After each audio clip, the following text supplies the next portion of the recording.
Hello, I'm Simon Whistler. You're watching Today I Found Out, and in the video today we're looking at stealing Einstein's brain. Just before we get started with today's video, I do want to say that it's brought to you by Grammarly. Grammarly's writing app makes sure everything you type is easy to read, effective, and mistake-free. Get started with Grammarly for free at grammarly.com/brainfood.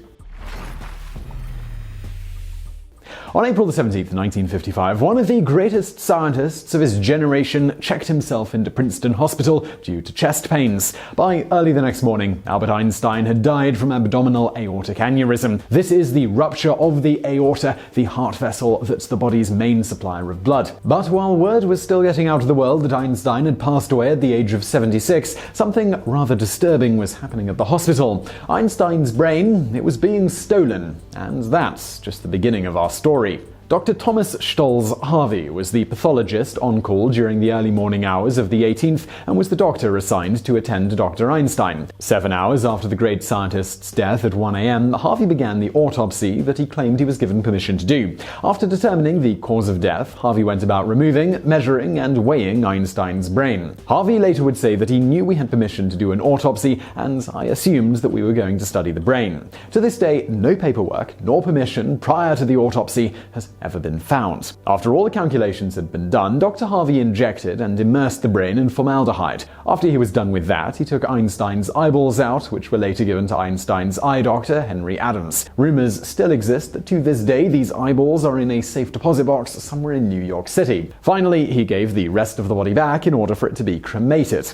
The removal of the brain and eyeballs was against Einstein's final wishes. According to Brian Burrell's book, Postcards from the Brain Museum, Einstein had left very specific instructions. He wanted to be cremated with his brain still inside of his head and the ashes scattered in secret in order to discourage idolaters. So not only was this against Einstein's personal wishes, Harvey had no legal nor medical right for keeping the brain. Indeed, he wasn't even a neurosurgeon or a brain specialist. His responsibility was simply to determine the cause of death, which was heart failure, and had very little to do with the brain, at least directly. Burrell speculates that there were two possible reasons for Harvey to remove and keep for himself one of history's most famous brains. One is that it was at the request of Harry Zimmerman, Einstein's personal physician and a mentor of Harvey. Zimmerman never publicly said this to be true, though he did make a request for the brain after the deed was done. The other theory that Burrell gives is that Harvey, perhaps inspired by the study done on Lenin's brain in 1926, simply got caught up in the moment and was transfixed in the presence of greatness. Whatever the case, on April the 19th, after the removal of the brain, Harvey went about asking for permission retroactively from Einstein's son, Hans Albert Einstein. Hans Albert granted the permission, making Harvey promise that his father's mind would be used for careful scientific study and the findings published in legitimate medical journals.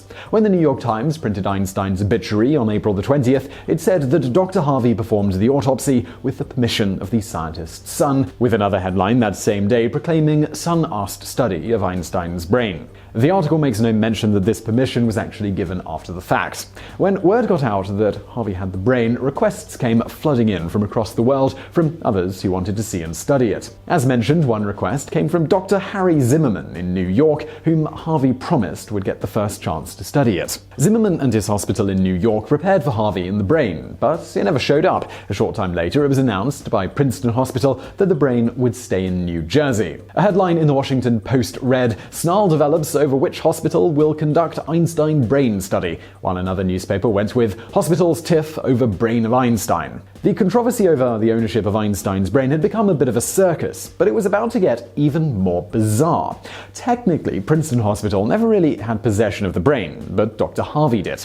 He kept it in a jar in his home office. Soon after the public spat with Dr. Zimmerman, and with still no medical studies on the brain underway, Dr. Harvey was fired from Princeton Hospital. And, well, he took the brain with him.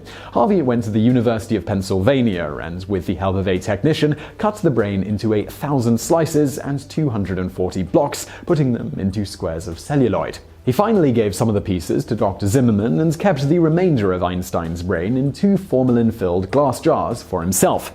Other researchers made overtures about wanting the rest of the brain, but Harvey refused to let go, insisting he was a year from finishing study on the specimen. Harvey's marriage then fell apart and he quickly packed his bags to get out of Princeton. He was bound for the Midwest.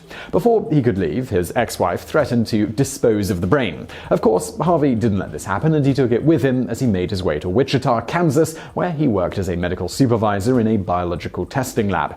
Legendarily, during his time in Wichita, he kept Einstein's brain in a cider box beneath the beer cooler. For the next 30 years, Harvey moved around the Midwest, towing the brain along, never publishing any studies. Every once in a while, a researcher would contact him and he would send them a slide or two, hoping that they could do the research that he never did. There were a few times when the story of Einstein's brain drew the public's attention again, especially after a 1978 article in the regional magazine New Jersey Monthly by Stephen Levy. Said Levy about his first experience with Harvey and the brain: "At first he didn't want to tell me anything, but after a while he finally admitted that he had the brain. After a longer while, he sheepishly told me that it was in the very office we were sitting in. He walked to a box labeled Costa Cider and pulled out 2 big mason jars. In those jars were the remains of the brain that changed the world." Another documented interaction comes from Kenji Sugimoto, a Japanese professor and Einstein expert who visited Harvey in Kansas. Humbly, the professor asks if he maybe could bring a piece back with him to Japan. "Sure, why not?" Harvey replies and walks out to the kitchen to fetch his breadboard and a knife. Harvey finds an odd pill cup to store the slice in and pours a little formaldehyde in. In 1985, 3 decades after Einstein's death, someone finally published a study on Einstein's brain after receiving slides from Harvey. This was Marion Diamond of UCLA.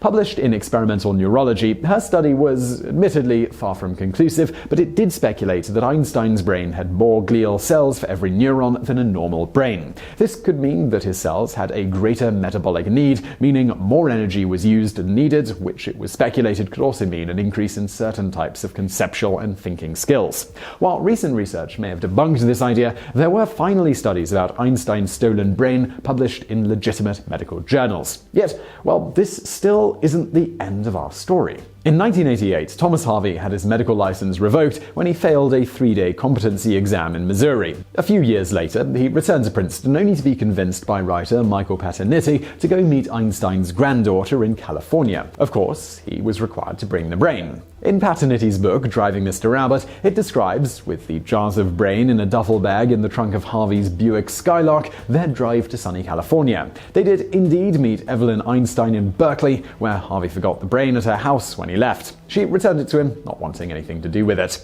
Thomas Harvey passed away in 2007, but before he did, he donated the brain to Princeton Hospital, the same place that the brain began its extracurricular journey over 50 years prior. Public interest once again increased, and researchers who had received slides of Einstein's brain over the years sent them back to Princeton and the University of Pennsylvania, where they were originally cut. Today, the Mutter Museum in Philadelphia is the only place in the world one can currently see pieces of Einstein's brain. These are found on slides, stained and with handwritten notes from Thomas Harvey. So I really hope you enjoyed that video. Now let me take a moment to tell you about Grammarly. Grammarly is basically the spell checker that you always wished you had. Remember when you were using word processors in the past and they'd have those green lines appear and they'd say things like fragment, whatever that means, and they'd be all mysterious, not really helpful at all. I mean, spell checkers, they were pretty good, but grammar checkers, I remember them being totally useless. Well, Grammarly is essentially the opposite of that. They are a functional and amazing grammar checking piece of software. Grammarly finds and corrects hundreds of different complicated writing errors, and it just helps you fix them just like that. So what does Grammarly actually fix? Well, there's subject-verb arrangement, article use, modifier, placement, contextual spelling mistakes, phonetic spelling mistakes, and irregular verb conjugations. Now, right, honestly, I'm not exactly sure what most of those mean. I'm not really a grammar expert, but it doesn't really matter to me because it doesn't matter if I know what they mean or not, because Grammarly, it fixes them anyway. Now, Grammarly isn't just great for work assignments or student papers or anything like that, but it's also great for simple things like emails. It makes them look more professional, it makes them more readable, it makes them more precise, all of that good stuff. So join me and get started with Grammarly for free at grammarly.com/brainfood. Again, that's grammarly.com/brainfood. Also a link in the description below, and if you go through that link, it supports us here at Today I Found Out. And as always, thank you for watching.